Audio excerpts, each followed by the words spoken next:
Alrighty, my name is Cam. I'm a certified dog nutritionist, founder of the Dog Nutritionist, and this is my dog food recipe for large breed dogs. We are going to talk a little bit about nutrition for large breeds, and then we're going to go into making a super healthy homemade meal for them. One that you can do at a more cost-effective price than if you're buying food. If you can source meat that is cheaper than £6-7 per kilogram, even up to 12 or 13 pounds for some dog foods, you'll be making it way cheaper than if you were to buy it pre-made. Let's talk about large breed dog nutrition. There is a huge misconception that large dog breeds are just totally different to smaller dog breeds and need a different balance of nutrients. It's just not true. The studies led to this misinformation is one study on a dog that was fed an insufficient diet and then she had health issues, poor dog. Basically, growing is a more intense physiological process for large breed dogs. What that means is they just need you to get it right. Watch this, and by watching it, you will know enough to feed your large dog safely and in a super healthy way.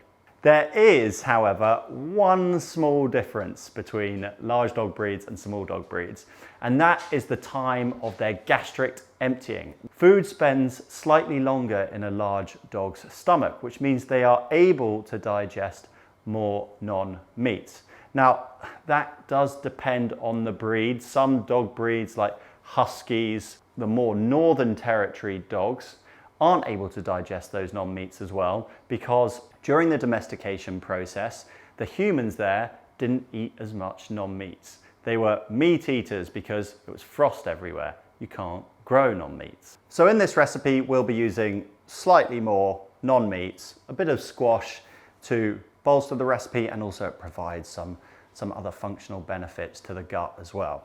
Calcium source is necessary in a dog's diet, and it can come from a number of different food ingredients. The one I recommend the most, the raw meaty bone. It is the food that your dog has evolved to digest. They have a 50 million year ancestry of carnivorous bone crunchers, and to stop engaging in that because you are fearful from your own human instincts is not good enough. Periodontal disease is one of the most common dog issues, and it's just because dogs aren't chewing on the right things. They need their raw meaty bones. This is how you do the calcium to phosphorus ratio simply. For every kilogram, they need 1 or 2 small raw meaty bones. That means 1 large or 2 small. In America, that is 1 small raw meaty bone per pound, or 1 large raw meaty bone per 2 pounds. It really is as simple as that. If you don't need to be juggling your dog's diet on an Excel spreadsheet with eyes going numb, trust me, that is totally unnecessary. Recipe is not complete, but I have made complete recipes that you should use to ensure that your dog gets all the nutrients they ever need. They shouldn't get them in every single meal, every single day. So that's why you have different types of recipes. Using different meats, different organs, and then that's a complete diet. It's as simple as that. Variety brings completeness. Step number 1, the meat. We are going to be using chicken today.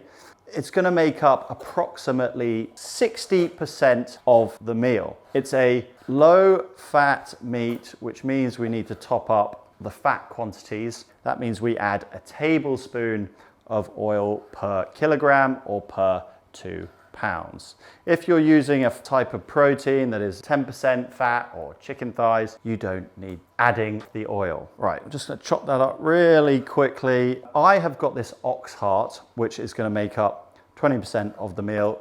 Look at the color of it. It is just nutrient dense, rich muscle meat. If you choose to use liver, a secreting organ, over heart or lung or tripe, you have to use half the amount because liver is just extremely rich.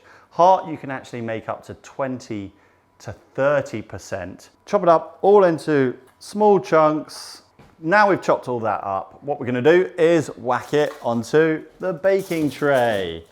It's gonna go into our oven, which is warm. Just gonna even it out, even spread, and whack it in the oven. Going to take around 15 minutes.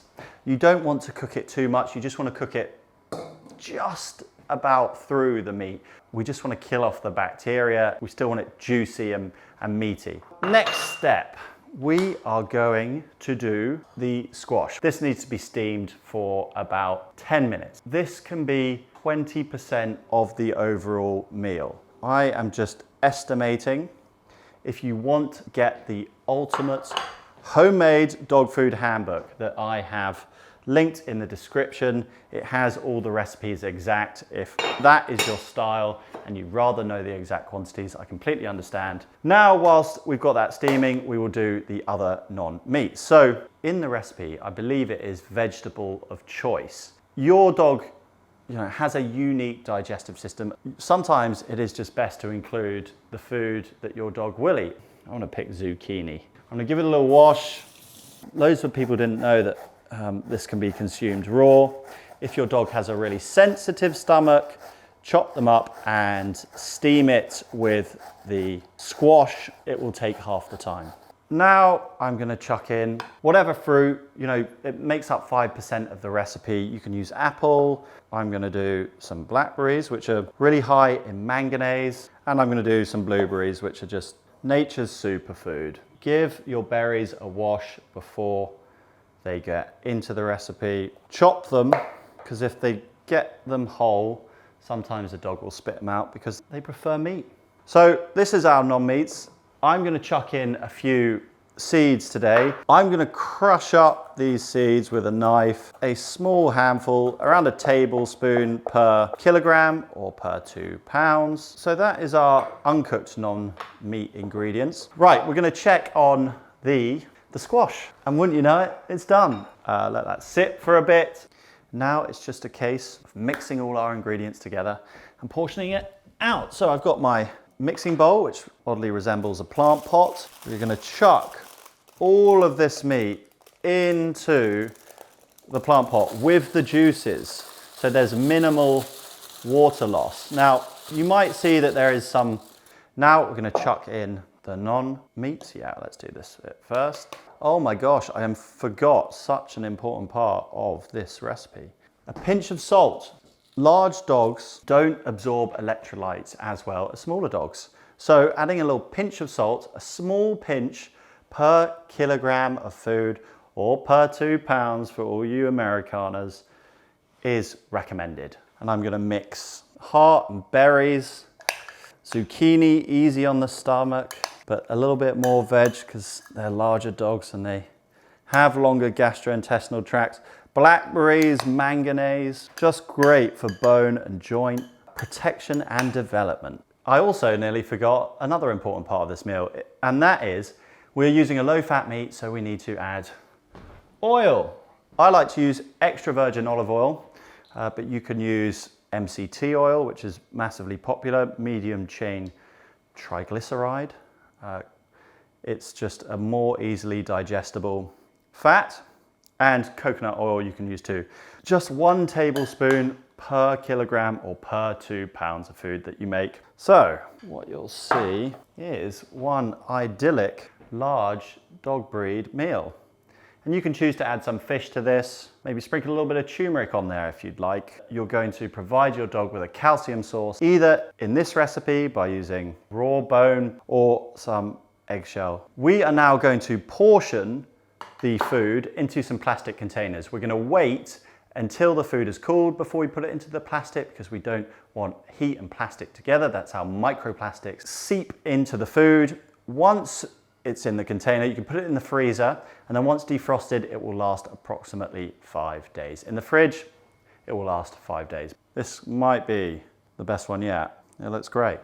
And if you want to watch more videos, head to my channel, use all the other recipes, use as many as you can, figure out what works best for your dog, get that variety, create that balance, learn more about your dog's own digestion. It is super rewarding watching your dog eat the homemade meals that you make, and it's going to save you money and have a healthier dog. I can't even think of anything negative about it other than it takes 10 minutes.